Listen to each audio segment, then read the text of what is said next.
शिव श्री पुत्र गणपति जी महाराज का जन्म उत्सव आने वाला है 31/8/2022। हम लोग बड़ी धूमधाम से उनकी शोभा यात्रा, उनकी पूजा अर्चना, पंडाल और घर जहाँ भी देखो चारों तरफ रौनक ही रौनक है।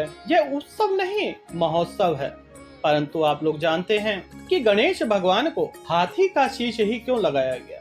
ऐसा क्या कारण था कि वह किसी देवता या किसी मनुष्य का शीश न लगाकर एक हाथी का शीश ही लगाते हैं? क्या कारण और क्या रहस्य है, आज इसी पर चर्चा करेंगे।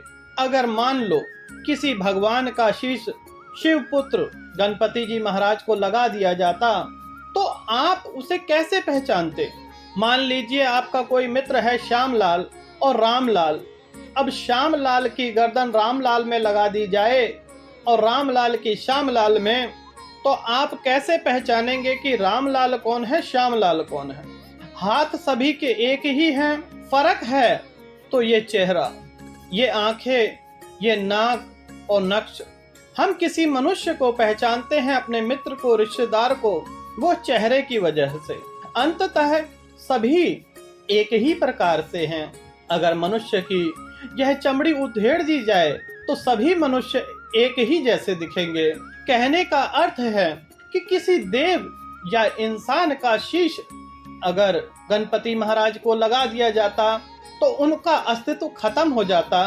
वह उसी दूसरे व्यक्ति के नाम से या दूसरे गण के नाम से पहचाने जाते। तो देवों के देव महादेव जी ने बड़ा विश्लेषण करके गजानंद का शीश लगाया।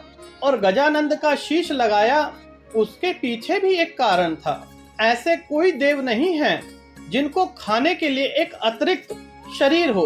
वह गजानंद जी के पास ही है, जिसे हम सूर्य कहते हैं। और देवों के देव महादेव जी के पुत्र खाने के बड़े शौकीन हैं।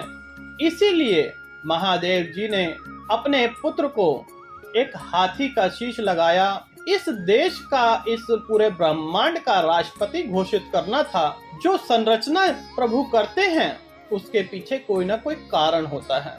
इस सृष्टि में जब प्रभु ने चाहा कि देवों में देव महादेव हैं और गणों के गण शिव श्री पुत्र गणपति जी महाराज हैं, वह गण बने और उनकी एक अलग से पहचान हो, इसी वजह से उन्हें एक हाथी का शीश लगाया, जिससे वह अलग सी पहचान अलग से दिखाई दे। यही वो कारण है कि देवों के देव महादेव जी ने अपने पुत्र को एक हाथी का शीश लगाया और वह गजानंद कहलाए। बोल मेरे श्री गणपति महाराज की जय।